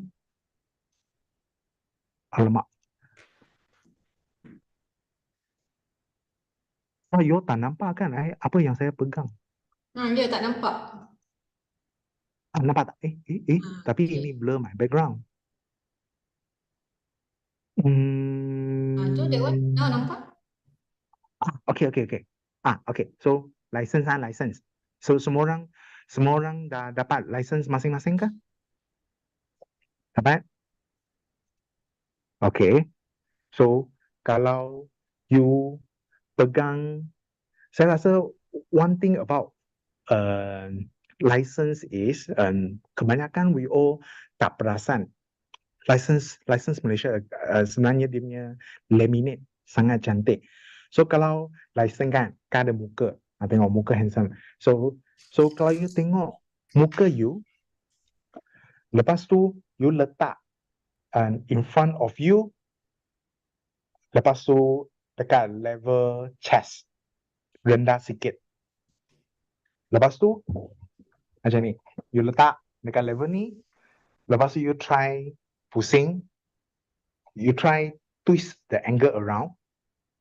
You try twist the angle around, you can actually see dekat muka you ada dua benda. Dia ada jalur gemilang dan dia ada jata negara. Dia dua benda tapi dekat tempat yang sama. Tapi dia akan nampak macam dari angle sini you nampak jata negara. Dari angle tu you dapat jalur gemilang, bendera Malaysia. So you kena main macam twist sikit. Korang boleh test kalau korang jumpa. Sepatutnya ada. Kalau you punya license ori. Sebab I sendiri pernah terima case macam ni. It's like dia macam situasi case tu macam case kampung-kampung sikit. Sebab kadang-kadang macam kampung pedalaman. So especially warga emas. So mereka tak larat untuk atau diorang tak dapat keluar ke pejabat office atau pejabat pos atau dekat JPJ untuk tukar license. So biasa untuk situasi macam ni diorang akan hire agent. So kalau bad luck diorang terkena dengan an agent yang jahat, so nanti agent tu akan sukanlah license diorang. So ini salah satu benda lah. So another thing is jalur gemilang dengan jabatan negara ni ada satu lagi tempat. So dekat license you, tapi at the lower right corner. Benda yang sama, you twist it around, tengok. Sepatutnya akan nampak bunga raya dengan logo JPJ. You have to twist around lah. Bunga raya dengan logo JPJ. So they will appear at the same time. So this technology is called two-channel hologram. It's a hologram, but it's a upgraded level of hologram. So it's called it two-channel hologram. Is they lasered the thing on the laminate by different angle. That's why from certain angle, what you observe will be jalur gemilang, and from another angle, what you observe is jata negara. And from certain angle you saw is bunga raya, hibiscus, and then from another angle will be JPJ logo. Okay, so that is one thing lah. So kalau dua benda ni ada, so alhamdulillah license you adalah ori. Okay, tapi kalau Alhamdulillah, betul-betul, let's say I ori. so kalau tak jumpa jangan panik. Kalau tak jumpa jangan panik. Cuma mungkin you punya laminate dah sangat lama, dia punya tu dah lari sikit. So you boleh contact saya, saya check untuk you. Alright, ada lagi tak soalan daripada audience? Kalau nak tanya terus boleh on cam mic. Oh, okay, boleh. Lepas tu, okay, saya tanya, kalau you tak ada soalan, saya nak tanya soalan ni. Okay, please. You ada soalan tak? Kalau you tak ada soalan, saya nak tanya soalan. Okay. You guna ni duit Malaysia. We all semua guna duit Malaysia tiap-tiap hari. Walaupun sekarang banyak e-wallet lah, tapi dalam tu still ringgit Malaysia kan. So, anybody can tell me who is this guy? We all guna tiap hari kan. Tapi I don't think this is one of my favorite question when I go to pameran, because most of us we use tiap hari tapi we all tak tahu. Betul. Encik Muhammad Ridwan is our first Agong. Lepas tu you Encik Ridwan, you tahu tak nama penuh Agong? Nama penuh Agong ni. Nama penuh baginda.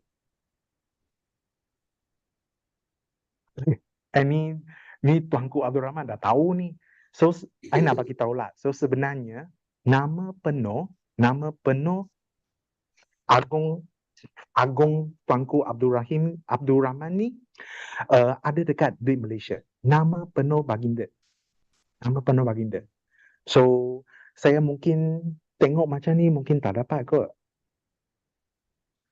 Kalau you all tengok betul-betul,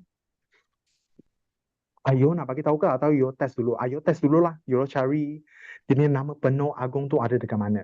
Tapi yang tahu jawapan senyap dulu lah. Jangan bongkar rahsia pula. So siapa yang tahu jawapan Senyap dulu. Yang lain yang tak tahu jawapan, cuba cari nama penuh Agung pertama Malaysia. Dia wujud dekat plastik RM1 ada, plastik RM5 ada, kertas RM10 dengan kertas RM20.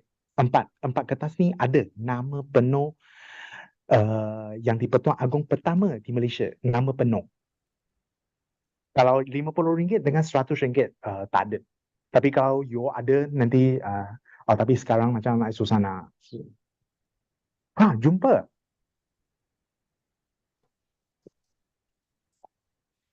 Jumpa ke? Kalau you tengok betul-betul, korang nampak tengkolok tu ada satu garis putih kan dekat atas. Dekat sini. Nampak tengkolok tengah-tengah tengkolok tu kan ada satu garis putih ni. So kalau you tengok betul-betul, atas garis putih tu ada huruf yang sangat kecil. So semua dekat lab, semua student FSK kan. So pergilah pinjam stereo microscope dekat lab.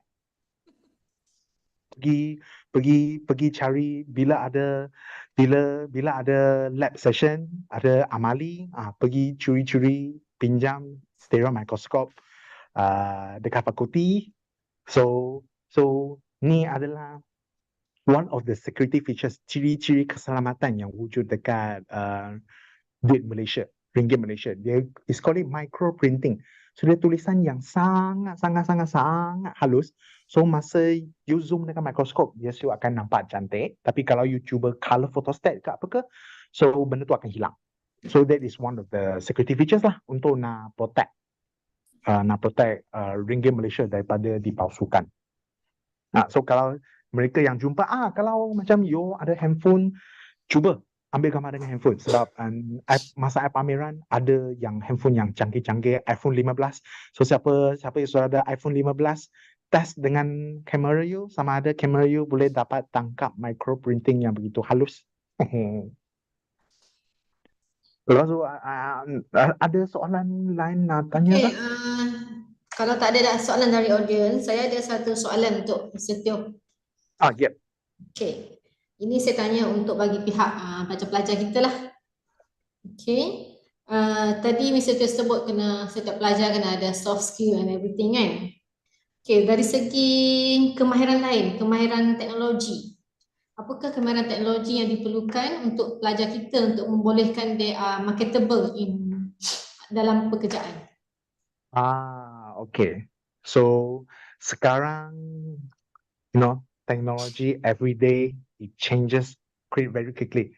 During my time, it's mostly still computer manual. So sekarang sudah ada banyak benda yang teknologi sangat, macam Python, big data analysis, AI, things like that. So kalau macam you all betul-betul nak bagi yourself improve your value, especially during interview session, cubalah belajar sikit-sikit tentang AI ke skill dalam improve macam tulis WhatsApp ke. So benda ni is actually a very good additional point, especially when you go to interview, because right now everything is talked about and technology and how fast can this thing, how accurate can things and how accurate the analysis. So everything will come back to AI because we need AI to improve to increase the speed on the analysis and things like that. So that's why kalau boleh cubalah belajar sikit tentang AI technology things. So besides the technical knowledge. So itu nasihat saya lah, saya rasa. Okay. Ada lagi soalan? Saya buka last question jika ada.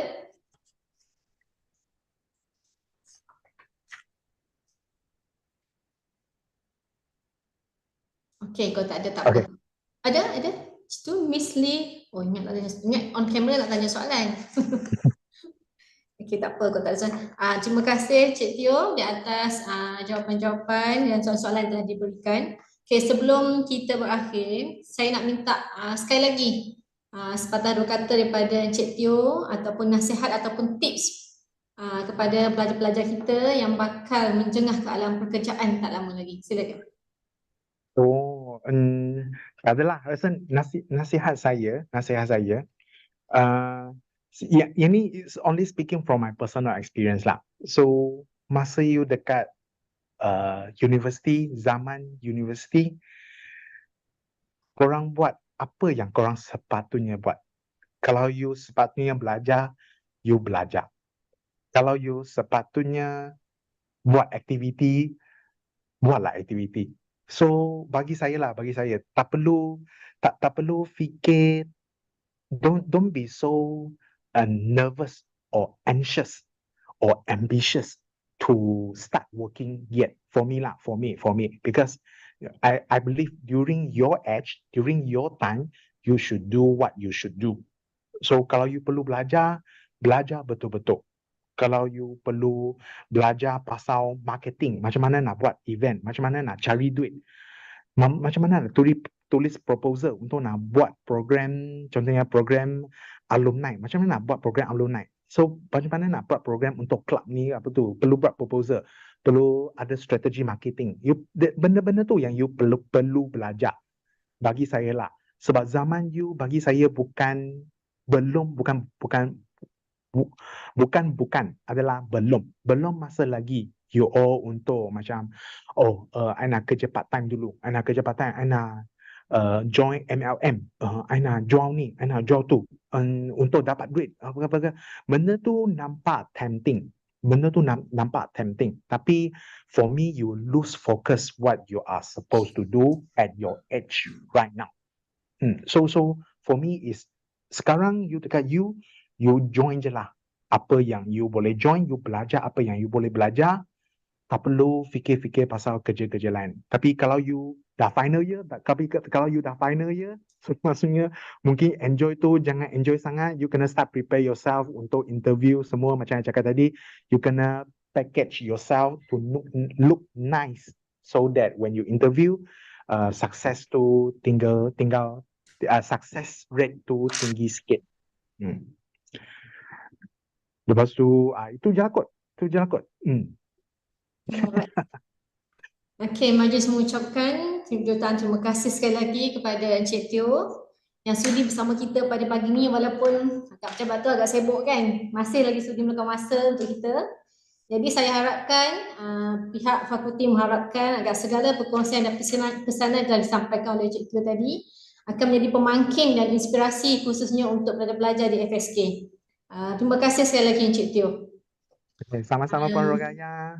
I thank you juga kerana jemput saya. So, tapi I still masih nak ulang semula. Saya sebenarnya tak adalah tersohor sangat. I punya tu macam level tu macam biasa-biasa saja. So, bagi I macam title tu macam terlalu tinggi bagi saya untuk bawa. Macam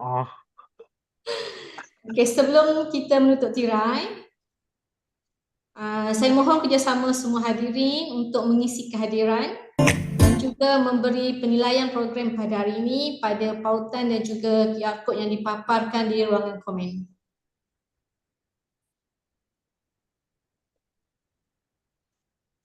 So kalau you all sesiapa ada masalah ke apa ke, boleh contact saya.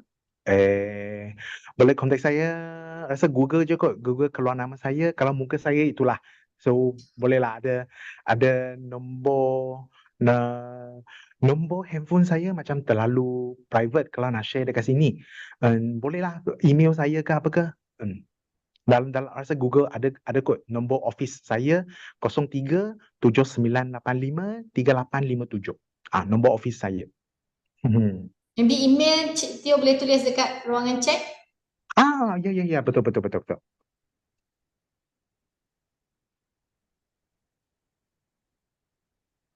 So jika ada pelajar-pelajar nak tanya soalan yang lain lah yang bukan dalam ni, so boleh email ataupun I rasa email lah kot. Kalau contact takut boleh lah. busy kan, better Boleh. you can email him.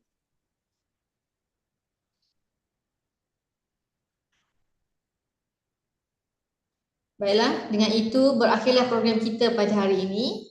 Saya mewakili pihak jawatankuasa program mengucapkan ribuan terima kasih kepada semua hadirin dan juga jutaan terima kasih yang terhingga kepada Encik Teo yang sudi meluangkan masa bersama kita pada hari ini.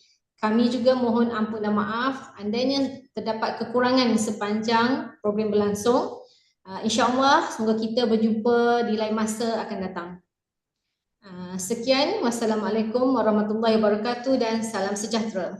How to make it through, but I'll get over you, and it's not like I'm gonna hate you. It's what it is, nothing left that we could do. Even though it hurts right now, we will make it through. I'll get over you. I'll get over you.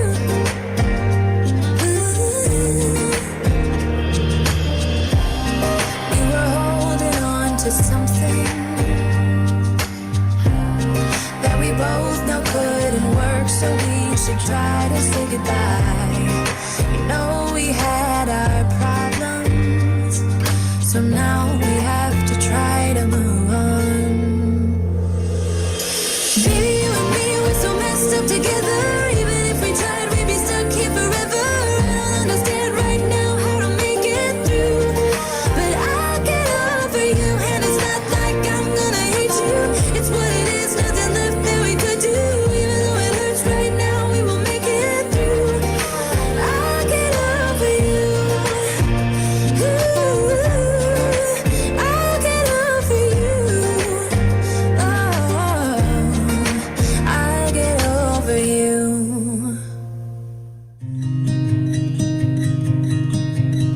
I wanted to escape for a while.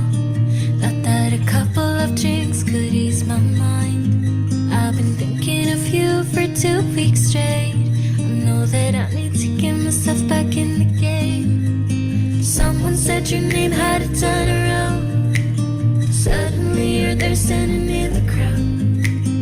Everything comes back in the blink of an eye. It's like you're mine, you're still mine.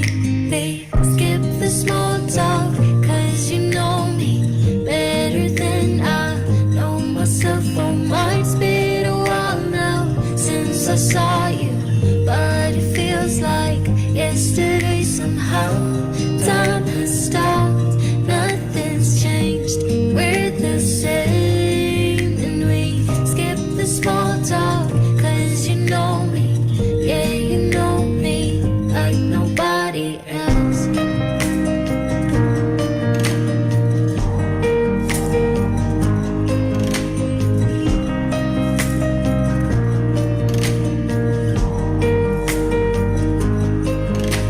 I wanted to escape for a while.